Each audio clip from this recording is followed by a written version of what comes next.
नमस्कार, जय हिंद, जय भारत। मैं अभिषेक और आप देख रहे हैं हमारा यूट्यूब चैनल सीयूईटी अड्डा पॉइंट। दोस्तों, आज के इस सेशन में, आज के इस वीडियो में हम आपसे बात करेंगे सीयूईटी 2023 के लिए एमए हिंदू स्टडीज की बहुत ही इंपॉर्टेंट टॉपिक वेदांग क्या है, आश्रम व्यवस्था क्या है दोस्तों, एवं जो प्रमुख दर्शन जिसको हम लोग षड दर्शन बोलते हैं उनके बारे में। तो दोस्तों, आज की इस वीडियो को शुरू करने से पहले जल्दी से हमें एक बात बता दीजिए कि क्या आप तक हमारी आवाज और वीडियो क्वालिटी बेहतर रूप से पहुंच पा रही है या नहीं। चलिए भाई, ठीक है, आवाज और वीडियो क्वालिटी बेहतर रूप से पहुंच पा रही है, क्लियर है। जल्दी से एक बार सेशन को लाइक कर दीजिए, जल्दी से सभी लोग जुड़ जाइए, बाकी लोग भी जुड़ जाइए और सेशन को एक बार जल्दी से शेयर कर दीजिए, वीडियो को लाइक भी कर दीजिए, जिसमें हम लोग बात करेंगे आज के सेशन में आज के इस वीडियो में वेदांग के बारे में। सबसे पहले जो चर्चा होगी हमारी आपकी, वो किसके बारे में होगी? वेदांग के बारे में। हमने आपको, जैसा कि आप अपने स्क्रीन पर देख पा रहे होंगे, विभिन्न प्रकार की चर्चाएं आपसे की पिछले वीडियो में वैदिक सभ्यता संबंधी चीजों को। अब उसके आगे बढ़ते हुए आज हम लोग बात करेंगे कि वेदांग क्या है, वेदांग कितने हैं, क्या कुछ उनमें चीजें आपसे एग्जाम में पूछी जाती है, हम इसको चर्चा करने वाले हैं। तो सबसे पहली चीज कि देखिए, दो शब्द आते हैं, इनको क्लियर कर लीजिए इस टॉपिक को शुरू करने से प्रथम पहले। एक शब्द है आपका, देखिए वेदांग, जो हमको आपको पढ़ना है, और वहीं पर जो दूसरा शब्द इससे सिमिलर है, थोड़ा सा बस अंतर है, वो शब्द है आपका वेदांत। तो एक शब्द में त जुड़ा हुआ है अंतिम में, त वर्ण, और एक शब्द में ग जुड़ा हुआ है। ध्यान रहे आपको, जो ये वेदांत है, वेदांतों को हम लोग उपनिषद कहते हैं। उपनिषद का ही अन्य नाम क्या है? आपका वेदांत है। ध्यान रखिएगा, उपनिषदों को ही वेदांत की संज्ञा दी जाती है। ठीक है, जो उपनिषद है इन्हीं को हम क्या बोलते हैं? वेदांग के रूप में भी जानते हैं। वहीं पर जो आपके वेदांग हैं ये अलग है, वेदांत अलग है और वेदांग जो है ये अलग है, तो दोनों अलग अलग हैं, कंफ्यूज नहीं होंगे। ठीक है, तो इस चीज को सबसे पहले आपको ध्यान रखना है। यदि आपसे एग्जाम में ये पूछे वेदांत क्या है, तो ध्यान रखिएगा वेदांत उपनिषद है। और कई बार कंफ्यूज करने के लिए दोनों की संख्या पूछी जाती है आपसे एग्जाम में। या तो संख्या पूछ देगा आपके वेदांग की, या फिर संख्या पूछ देगा वेदांत की। यदि आपको क्लियर नहीं होगा तब वहां पे आप गड़बड़ी कर लेंगे। तो ध्यान रहे आपको सबसे पहले कि वेदांग जो है इनकी संख्या 6 है। कितनी है? 6 है। और वहीं पर यदि वेदांत की संख्या पूछता है, जिसको हम लोग उपनिषद भी कहते हैं, तो इनकी संख्या कितनी बताई गई है? इनकी संख्या बताई गई है 108, जिसकी चर्चा हम लोगों ने पिछले वीडियोस में, जो पिछली क्लास थी उसमें हमने आपसे कर लिया था। ठीक है, इस चीज को आप समझिएगा। अब आते हैं वेदांग के बारे में। सबसे पहली चीज की जो ये वेदांग है, इनकी जो रचना हुआ वो रचना काल क्या है, कब इसकी रचना किया गया है, वेदांगों की रचना कब किया गया है। तो ध्यान रहे, जो ये वेदांग आपको बताए हमने कि जिनकी संख्या 6 है, तो इन वेदांगों की जो रचना किया गया वह किया गया 600 ईसा पूर्व से लेके 200 ईसा पूर्व के बीच में। कब से कब तक किया गया है? 600 ईसा पूर्व से लेके 200 ईसा पूर्व के बीच में जो ये वेदांग हैं, जो 6 वेदांग हैं, इनकी रचना की गई है। किस शैली में की गई है? जैसे कि एक विशिष्ट प्रकार की शैली होती है, उस शैली को बोलते हैं हम लोग सूत्र शैली। किसमें की गई है? सूत्र शैली में। अब ध्यान रखिएगा, सूत्र शैली का मतलब क्या होता है? एक गुच्छे के रूप में, एक कंपोजिट फॉर्म में। इस चीज को आप ध्यान रखिएगा। जो आपका वेदांग है, इन किस शैली में लिखे गए हैं, इनसे प्रश्न पूछे जाते हैं। तो वेदांगों को सूत्र शैली में लिखा गया है, और इन वेदांगों को कब से कब तक लिखा गया? तो 600 ईसा पूर्व से लेके 200 ईसा पूर्व के मध्य। तो ध्यान रहे, कभी कभी 600 ईसा पूर्व के स्थान पर लिख देगा 6वीं शताब्दी ईसा पूर्व, 6वीं शताब्दी ईसा पूर्व से लेके 200 ईसा पूर्व के मध्य में आपके वेदांग लिखेगा। अब एक चीज ध्यान रखिएगा, आपके एग्जाम में प्रश्न पूछा जा सकता है कि जो ये हमने आपको 6 वेदांग बताए कि नहीं भैया 6 वेदांग हैं, तो इन 6 वेदांगों के नामों एवं उनके क्रमों का प्रथम उल्लेख हमको कहां पर दिखाई देता है? बताइए भाई, नाम व क्रम का उल्लेख कहां पर दिखाई देता है? नाम बताइए भाई, इंपॉर्टेंट है। नाम एवं क्रम का उल्लेख कहां पर दिखाई देता है? इंपॉर्टेंट है, बताइए जल्दी से, किसी को पता है? सत्यमेव जयते, मैं हिंट दे रहा हूं, सत्यमेव जयते जहां पर उल्लेखित है वहीं पर इन 6 वेदांगों के नामों की भी चर्चा हमको दिखाई देती है। याद आया कुछ? इंपॉर्टेंट है। मुंडको उपनिषद के बारे में बताया था हमने आपको, ध्यान रखिएगा, मुंडक उपनिषद। जी हाँ, जो ये मुंडक उपनिषद हैं, इन मुंडक उपनिषद में ही पहली बार सर्वप्रथम जो आपके वेदांग हैं जिनकी संख्या 6 है, इनके नाम, 6 वेदांगों के नाम और उनके क्रम जो है कि पहले से छठवें का क्या क्रम है उसके बारे में हमको उल्लेख दिखाई देता है। तो किस क्रम और उनके नाम क्या है, आइए एक एक करके जान लेते हैं। सबसे पहले आपका जो है वह कौन सा है भाई? तो सबसे पहला आपका जो आता है वो आता है शिक्षा। 6 के नाम एकदम रट लेंगे, याद कर लेंगे। सबसे पहले कौन आएगा? शिक्षा। दूसरे पे क्या आता है? दूसरे पे आता है आपका कल्प। दूसरे पे कल्प। तीसरे पे क्या आता है? तीसरे पे आता है आपका व्याकरण। तीसरे पे क्या आता है? व्याकरण। ठीक है। चौथे की तरफ चलते हैं। चौथे नंबर पर क्या आता है? चौथे पे आता है आपका निरुक्त। क्या आता है? निरुक्त। ठीक है। पांचवी पे क्या आता है? पांचवी पे आता है आपका छंद। क्या आता है? छंद। ठीक है। और अंतिम जो छठा है इस पे क्या आता है भाई? तो अंतिम आता है आपका ज्योतिष। तो इस 6 के नाम आपको ध्यान में रखने होंगे। आपसे एग्जाम में प्रश्न किस प्रकार से पूछा जाएगा, ध्यान से सुन लीजिएगा। कोई एक पूछ देगा कि निम्नलिखित में से कौन वेदांग की कैटेगरी में नहीं आते हैं। तो भाई कौन वेदांग कैटेगरी में नहीं आएगा? तो 6 आपको यदि ध्यान में होंगे तो आप आसानी से कर ले जाएंगे। तो हमने आपको बताया जिसमें शिक्षा, कल्प, व्याकरण, निरुक्त, छंद और ज्योतिष, यह जो आपके ग्रंथ हैं यह 6 वेदांगों के रूप में जानते हैं। यदि इनके अतिरिक्त जो पूछा जाए तो आपको ध्यान रखना है यह किसके अंतर्गत नहीं आते? वेदांग के अंतर्गत नहीं आते। ठीक है। अब देखिए ध्यान समझिएगा, आपसे एग्जाम में प्रश्न पूछ सकता है कि वह कौन सा वेदांग है जो कि प्रथम वेदांग के रूप में जाना जाता है। मैंने क्रम आपको बताया है, प्रथम वेदांग के रूप में शिक्षा और अंतिम वेदांग के रूप में ज्योतिष को बताया गया है। कहां पर बताया गया है? मुंडक उपनिषद में। और इसी मुंडक उपनिषद में हमको एक शब्द मिलता है, ध्यान रखिएगा, वो भी बड़ा इंपॉर्टेंट है, सत्यमेव जयते। क्या पूछा जाता है? सत्यमेव जयते। जी हाँ, सत्यमेव जयते शब्द का उल्लेख कहां पर किया गया है, इसकी जानकारी कहां मिलती है? तो ये जो सत्यमेव जयते शब्द है इसका उल्लेख हमको इसी मुंडक उपनिषद में मिलता है। और इसी मुंडक उपनिषद में हमको जो 6 वेदांग बताए गए हैं इनकी भी जानकारी प्राप्त होती है, जिसमें आपका शिक्षा है, कल्प है, व्याकरण है, निरुक्त है, छंद है और आपका ज्योतिष है। अब एक चीज ध्यान रखिएगा कि जब हम आपको वैदिक साहित्य पढ़ा रहे थे तो वैदिक साहित्य के अंतर्गत ये वेदांग नहीं आते। वेदांग जो कि 6 हैं, वैदिक साहित्य हमने आपको पढ़ाया था तो बताया था। तो ये जो वैदिक साहित्य है, वैदिक साहित्य के अंतर्गत वेदांगों को नहीं रखा गया है। ठीक है। वैदिक साहित्य के अंतर्गत केवल 4, इसमें हमने आपको बताया था, वेद था, ब्राह्मण थे, आरण्यक थे और उपनिषद थे। इन्हीं चारों को केवल वैदिक साहित्य का भाग माना गया। अच्छा, आपसे एग्जाम में प्रश्न पूछा जा सकता है, ध्यान रखिएगा, कि निम्नलिखित में से कौन वैदिक साहित्य का भाग नहीं है। यदि ऐसा प्रश्न बनता है तो ध्यान रखिएगा वैदिक साहित्य के अंतर्गत कौन कौन आते हैं हमने आपको पहले ही बता दिया है। एक बार मैं पुनः आपको बता दे रहा हूं कौन है भाई। तो 4 आते हैं वैदिक साहित्य के अंतर्गत। कौन कौन से? वेद आता है सबसे पहले, सर्वप्रमुख आपका तो वेद ही है। वेद के बाद जो वेदों के ब्राह्मण ग्रंथ हैं वो आते हैं।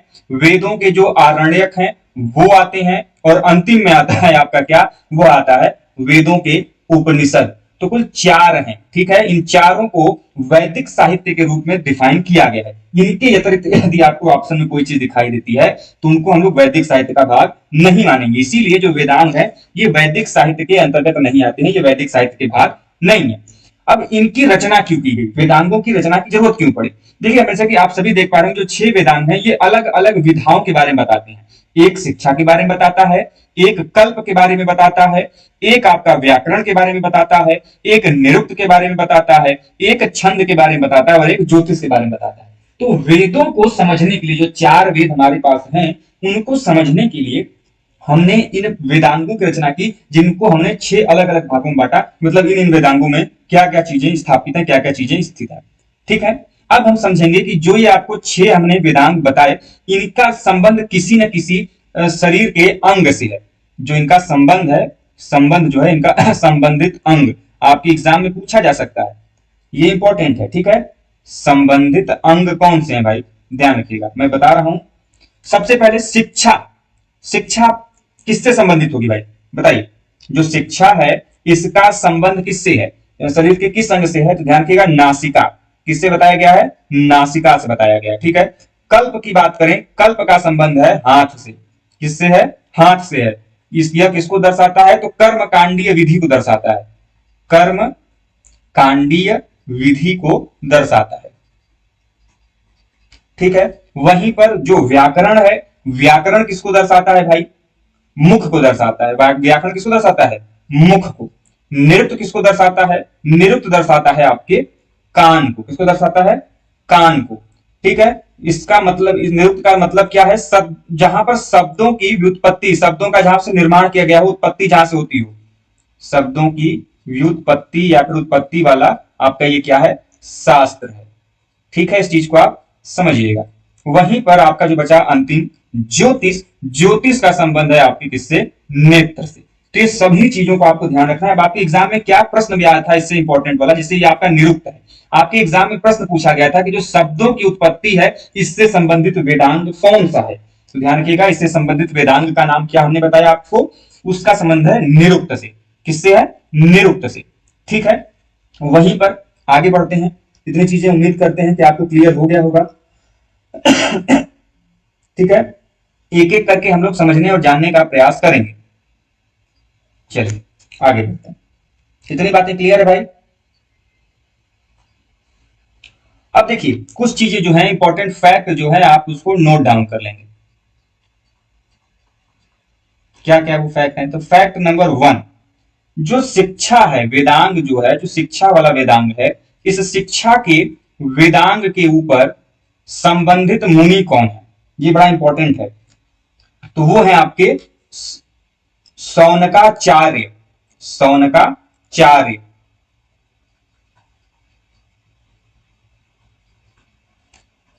शौनकाचार्य। और इस शिक्षा जो वेदांग है, शिक्षा वेदांग पर प्राचीनतम साहित्य कौन सा है, यदि यह पूछा जाए? ठीक है, मैं पूरा डिटेल में पढ़ा रहा हूं। प्राचीनतम साहित्य कौन सा है भाई? तो प्राचीनतम साहित्य का नाम है आपका प्रातिशाख्य, क्योंकि आपके एग्जाम में डिटेल में क्वेश्चन पूछता है, डीप में एकदम जाके ना, इस चीज को ध्यान रखिएगा। प्रातिशाख्य। तो शिक्षा वेदांग से संबंधित मुनि का नाम शौनकाचार्य है। एक और है, हालांकि आपको ध्यान में रखना हो तो रख सकते हैं, कात्यायनाचार्य। ठीक है, शौनकाचार्य भी हैं, कात्यायनाचार्य भी हैं। और शिक्षा से संबंधित जो प्राचीनतम साहित्य है, उस साहित्य का नाम क्या है? प्रातिशाख्य है। ठीक है, वहीं पर यदि हम व्याकरण की बात करें, जो व्याकरण वेदांग है, इस व्याकरण वेदांग की कोई बहुत इंपॉर्टेंट रचना का नाम क्या है भाई? जो प्रसिद्ध रचना है, आप लोगों ने सुना होगा, अष्टाध्यायी का नाम सुना होगा।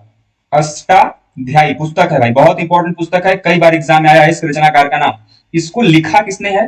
तो पाणिनि ने लिखा है। किसने लिखा है? पाणिनि के द्वारा इसका रचना किया गया। अब देखिए, इंपॉर्टेंट है कि किस भाषा में लिखा गया, ये बहुत इंपॉर्टेंट है। किस भाषा में लिखा गया? तो संस्कृत में है। किस में है? ये संस्कृत में है। बहुत इंपॉर्टेंट है, चीज में ध्यान रखिएगा। किसी भी प्रकार के प्रश्न बन सकते हैं कि इसकी रचना किसने किया, या फिर बन सकता है कि जो आपका अष्टाध्यायी है, जिसकी रचना पाणिनि ने की, यह किस भाषा में है? तो ध्यान रखिएगा, यह संस्कृत भाषा में है। ठीक है, वहीं पर एक निरुक्त जो है, निरुक्त नाम का एक पुस्तक भी है। तो निरुक्त के रचनाकार का नाम भी आपसे एग्जाम में पूछा जा सकता है। निरुक्त से संबंधित एक पुस्तक है, इस पुस्तक का नाम स्वयं ही निरुक्त है। इसके रचनाकार कौन है, जिसकी रचना 6 शताब्दी ईसा पूर्व में हुई थी? तो ध्यान रहे, यह है आपके यास्क। कौन है? यास्क ने निरुक्त की रचना किया था। और जो निरुक्त है, इसमें हमको शब्दों की उत्पत्ति कैसे होती है, इसके बारे में प्रमाण हमको प्राप्त होता है। वहीं पर आप सभी ने शब्द पुस्तक का नाम सुना होगा, छंद शास्त्र। बहुत इंपॉर्टेंट पुस्तक है, आपके एग्जाम ये प्रश्न आ चुका है।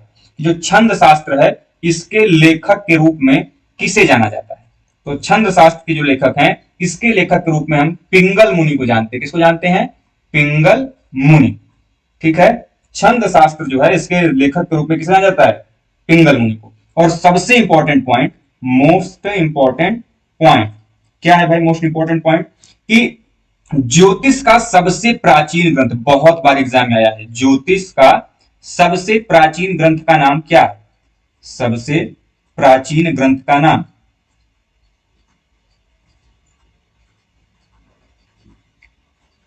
तो ध्यान रखिएगा, यदि किसी को ध्यान हो तो कमेंट कर सकता है। ज्योतिष के सबसे प्राचीन ग्रंथ, सॉरी, ज्योतिष का सबसे प्राचीन का नाम क्या है भाई? वेदांग ज्योतिष है। क्या है? वेदांग ज्योतिष। अब इसकी रचना किसने किया था, ये बहुत इंपॉर्टेंट है, रचनाकार का नाम यही पूछा जाएगा आपसे कि ज्योतिष का सबसे पुराना ग्रंथ, सबसे प्राचीन ग्रंथ किसने लिखा था।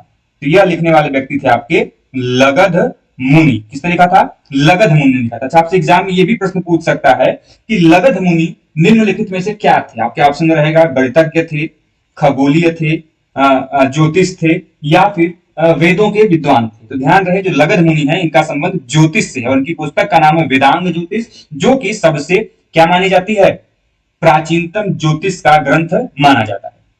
और वेदांत को लेके अंतिम पॉइंट जो है आज का, वेदांत को लेके ध्यान रखिएगा, जो पुराण है, साथ में जो न्याय है, साथ में जो मीमांसा है, पुराण, न्याय, मीमांसा, ठीक है, और जो धर्मशास्त्र है, धर्मशास्त्र, ठीक है, इतने चीजों को, पुराण, न्याय, मीमांसा और धर्मशास्त्र को एक साथ क्या कहा गया है, ये इंपॉर्टेंट है, इनको उपांग कहा जाता है, उपांग कहा जाता है। ठीक है, इस चीज को आप ध्यान रखेंगे, आपके एग्जाम में पूछा जा सकता है कि निम्नलिखित में से उपांग के अंतर्गत कौन आते हैं। तो आपका पुराण आता है, न्याय आता है, मीमांसा आता है, और आपके धर्मशास्त्र आते हैं। ठीक है, इतनी चीजें आपको ध्यान में रखनी होंगी, इससे बाहर आपसे वेदांग में प्रश्न नहीं पूछेगा।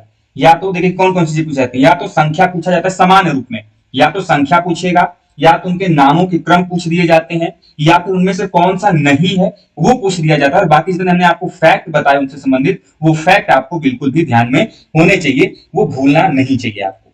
ठीक है, इतनी चीजें क्लियर है, बताएं भैया। अब हम लोग बात करेंगे इसके पश्चात आश्रम व्यवस्था की, जो कि आपके एग्जाम के लिए बहुत इंपॉर्टेंट पॉइंट है, आश्रम व्यवस्था। ठीक है, चलिए भाई, देखिए आश्रम व्यवस्था हो चाहे आपका विवाह का व्यवस्था हो, सभी चीजें बहुत इंपॉर्टेंट है। तो अभी हम लोग इसको डिस्कस करने वाले हैं, आश्रम व्यवस्था को।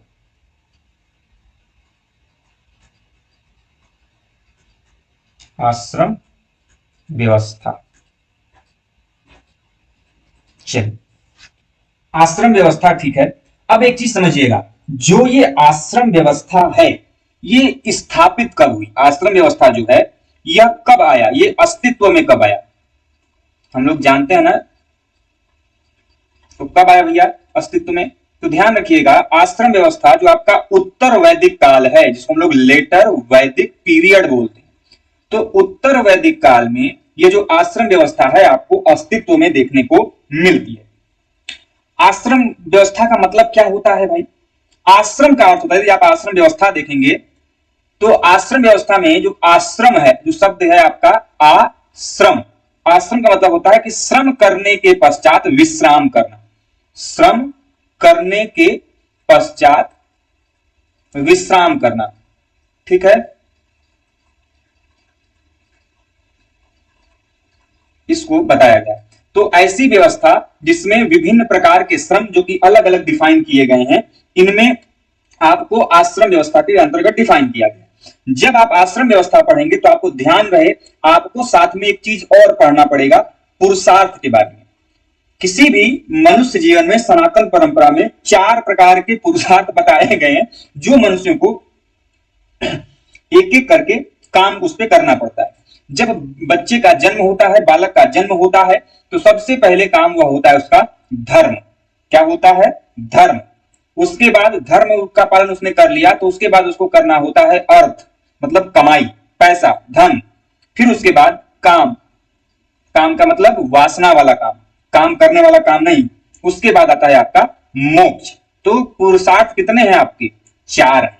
और यही पुरुषार्थ जो है ये आश्रम व्यवस्था में अप्लाई होगा। कैसे होगा अभी बताऊंगा।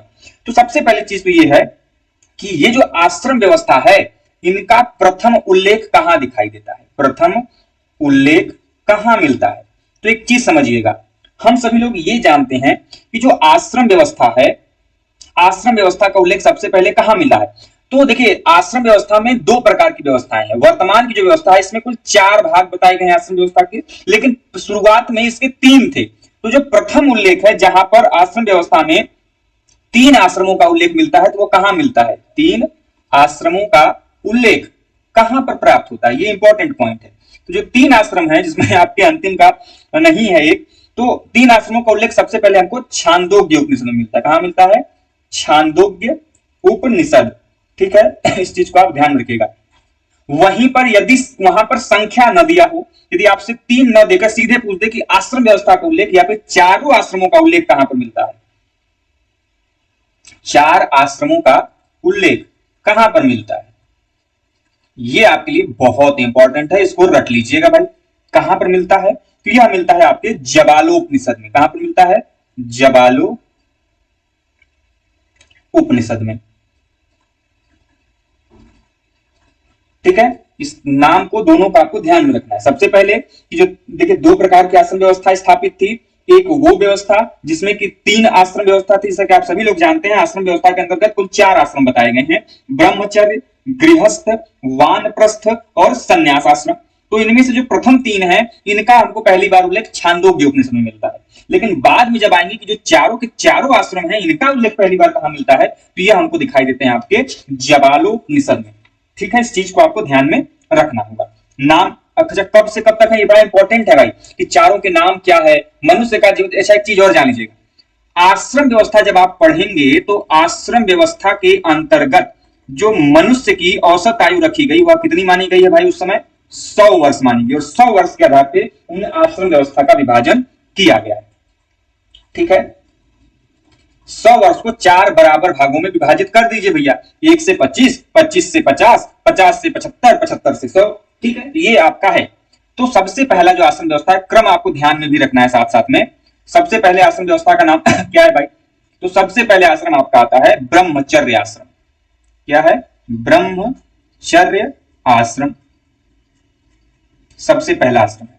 ठीक, कब से कब तक होता है ब्रह्मचर्य आश्रम? जैसे ही बच्चा पैदा हुआ और 25 वर्ष की आयु तक उसको ब्रह्मचर्य आश्रम को पालन करना पड़ता है। और इसमें सर्वप्रमुख चीज क्या है, इसमें इस आश्रम में कार्य क्या है इसका? तो इस आश्रम में कार्य है ज्ञान की प्राप्ति करना। इसका उद्देश्य क्या है इस आश्रम का? कि भैया बालक ज्ञान की प्राप्ति करेगा और किसका पालन करेगा? ब्रह्मचर्य का पालन करेगा। ठीक है, इसमें इसका पुरुषार्थ क्या है? जैसा मैंने आपको बताया ना कि 4 पुरुषार्थ बताए गए आपको, धर्म, अर्थ, काम, मोक्ष। इसमें पुरुषार्थ क्या है? बच्चा यदि ज्ञान प्राप्त कर रहा है तो इसका पुरुषार्थ है यहाँ पर धर्म की जानकारी लेना, धर्म को जानना। ठीक है, दूसरे नंबर पर, ठीक है, बच्चा 25 वर्ष से बड़ा हो गया, तो जैसे ही कोई व्यक्ति 25 वर्ष से बड़ा हो जाता है और उसकी शादी हो जाती है, तो फिर आ जाता है भैया आपका गृहस्थ आश्रम। क्या आ जाता है? गृहस्थ आश्रम, जो कि 26 से लेके 50 वर्ष तक के बीच तक में आपको पालन करना पड़ता है।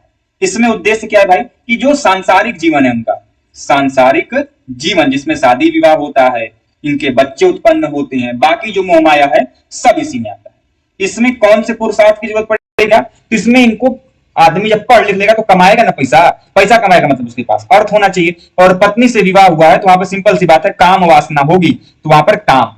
तो 2 चीजें हैं गृहस्थ आश्रम में, 2 पुरुषार्थ बताए गए हैं आपके, एक अर्थ बताया गया है, एक काम बताया गया है। उसका उद्देश्य क्या है? सांसारिक जीवन को जीना।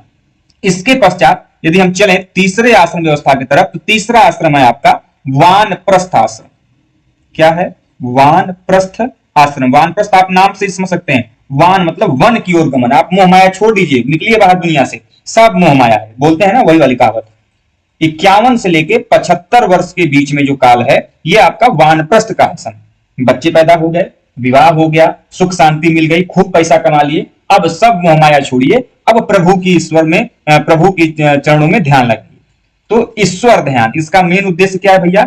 ईश्वर ध्यान करना, मेडिटेशन करिए, प्रभु को पाने की कोशिश कीजिए, इसका उद्देश्य है। और मोक्ष क्या है? इसका पुरुषार्थ क्या है भाई? ईश्वर ध्यान क्यों करेंगे? हमको क्या चाहिए? मोक्ष चाहिए, साल्वेशन चाहिए। और इसके पश्चात क्या है भाई? इसके पश्चात है आपका सबसे अंतिम, जैसे ही 75 वर्ष बीत जाता है और उसके आगे की चीजें आती हैं, तो वानप्रस्थ आश्रम के पश्चात आपका आता है संन्यास आश्रम। क्या आता है? संन्यास आश्रम आता है। संन्यास आश्रम कब से कब तक है भाई? तो 75 है, तो 75 के बाद 76 से लेके 100 वर्ष तक ही है टोटल काल इसका। तो 75 से लेके 100 वर्ष के बीच में संन्यास। अभी तक तो वन में जाकर ईश्वर का ध्यान कर रहे थे, कोशिश कर रहे थे, अब सब मोह माया छोड़ के बिल्कुल सन्यासी बन जाना है। सब गया भाड़ में, कहते हैं ना कहावत है, भाड़ में गया, तो वही चीजें हैं। जहन्नुम में गया, तो सब गया आपके भाड़ में, जहन्नुम में गया। अब आपको मेन आपका कार्य क्या है? आपका जो मेन कार्य है कि मोक्ष हेतु आप अब तपस्या करेंगे। मोक्ष हेतु तपस्या। ठीक है, इसके लिए इसका उद्देश्य क्या है भाई? पुरुषार्थ में मोक्ष की प्राप्ति करना है। तो आपने ये देखा यहां पर कि 4 आश्रम बताए गए, जिनमें से व्यक्ति के जन्म से लेकर मृत्यु तक की कहानी पूरी लिखी गई है। बच्चा जैसे ही जन्म लेगा तो जन्म से लेकर 25 वर्ष तक उसको किस आश्रम में रहना पड़ेगा? ब्रह्मचर्य आश्रम में। इसमें इसका उद्देश्य क्या होगा? ज्ञान की प्राप्ति करना, अर्थात ब्रह्मचर्य का पालन करना, लड़कियों से दूर रहना, पूर्ण रूप से गंदी गंदी चीजों से बचे रहना और धर्म को प्राप्त करना। उसके पश्चात जैसे 25 वर्ष का बालक हो जाता है, उसका शादी विवाह माँ बाप पिता करा देते हैं आपके। ठीक है, तो जैसे ही गृहस्थ आश्रम में आप प्रवेश करते हैं, अगर 26 से 50 वर्ष की आयु के बीच के जो काल है आश्रम व्यवस्था में, उसको गृहस्थ आश्रम मानते हैं, जिसमें वह सांसारिक जीवन को जीता है, जिसमें उसका विवाह होता है, उनके बच्चे होते हैं। उसमें दो जो पुरुषार्थ बताए गए वो धर्म और अर्थ और काम बताए गए। ठीक है, विवाह हो गया, बच्चे हो गए, मोह माया में फंसा हुआ था, अब मोह माया छोड़ेगा और वन की तरफ धीरे धीरे बढ़ेगा, इसलिए वनप्रस्थ लिखा है, वन की ओर गमन। वनप्रस्थ आश्रम जो कि 51 से लेकर 75 वर्ष तक है, और इसमें जो मेन उद्देश्य है ईश्वर का ध्यान लगाना और मोक्ष की प्राप्ति करना। और जैसे 75 वर्ष हो गया भैया, तो अभी तो कोशिश कर रहे थे, अब तपस्या करो। तो 76 से लेकर 100 वर्ष तक के बीच में मोक्ष के हेतु तपस्या करता है, और वो अंततः क्या प्राप्त कर लेता है? मोक्ष प्राप्त कर लेता है। तो इस प्रकार से आपने देखा कि आश्रम व्यवस्था में जो आपका ये बताया गया है, संन्यास आश्रम, वानप्रस्थ आश्रम, गृहस्थ आश्रम, किस प्रकार से एक एक करके उनकी चीजें बताई गई। अब इंपॉर्टेंट आपकी एग्जाम में प्रश्न पूछा जाता है कि सर्वश्रेष्ठ आश्रम कौन सा है? इनमें सर्वश्रेष्ठ आश्रम कौन सा है? तो सर्वश्रेष्ठ आश्रम के रूप में ध्यान रखिएगा, गृहस्थ आश्रम को इनमें सर्वोत्तम आश्रम के रूप में बताया गया है। इसमें आपको धर्म को भी लेकर चलना है, अर्थ को भी लेकर चलना है और काम को भी लेकर चलना है, जिसमें आप सभी प्रकार की चीजों से जुड़े हुए होते हैं। इसीलिए गृहस्थ आश्रम जो है सभी आश्रमों में सर्वश्रेष्ठ बताया गया है। ठीक है, इस चीज को आपको ध्यान में रखना है।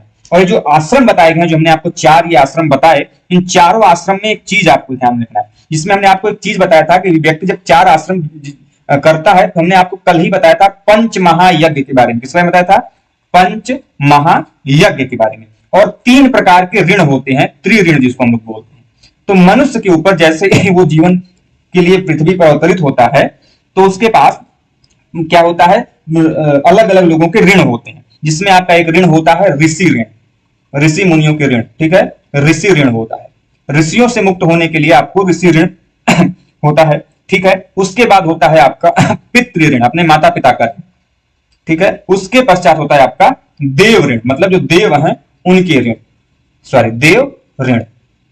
ठीक है, तो ये 3 ऋण बताएंगे, और इन तीनों ऋणों को समाप्त करने के लिए जो मनुष्य जीवन में जो आपके 3 ऋण आपको बताए गए, तीनों के नाम ध्यान रखिएगा। आपके एग्जाम में कोई एक अन्य देके पूछेगा कि कौन सा नहीं है।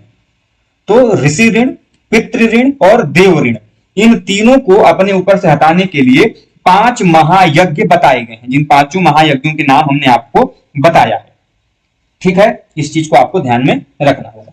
तो हम लोगों ने इस प्रकार से आज की जो क्लास थी, हम लोगों ने उसमें डिस्कस क्या किया कि भैया आपका जो वेदांत है वो क्या है, कैसे लिखे गए हैं, इनके में कौन कौन सी चीजों का वर्णन मिलता है। साथ में हमने ये भी जाना कि आपके जो आश्रम व्यवस्था है उसको किस प्रकार से स्थापित किया गया, कौन सी चीजें वहां पर इंपॉर्टेंट है। तो पहली चीज कि आश्रम व्यवस्था में जो आश्रम व्यवस्था का प्रथम उल्लेख है कहां पर दिखाई देता है, कितने प्रकार के ऋण होते हैं, कितने प्रकार के महायज्ञ हैं, हमने आपको सब कुछ A to Z डिटेल में बता दिया है। तो सभी चीजों को नोट डाउन कर लीजिए, यदि आप चाहें तो स्क्रीनशॉट लेके भी रख लीजिएगा, क्योंकि ये चीजें बहुत इंपॉर्टेंट है आपके एग्जाम के लिए।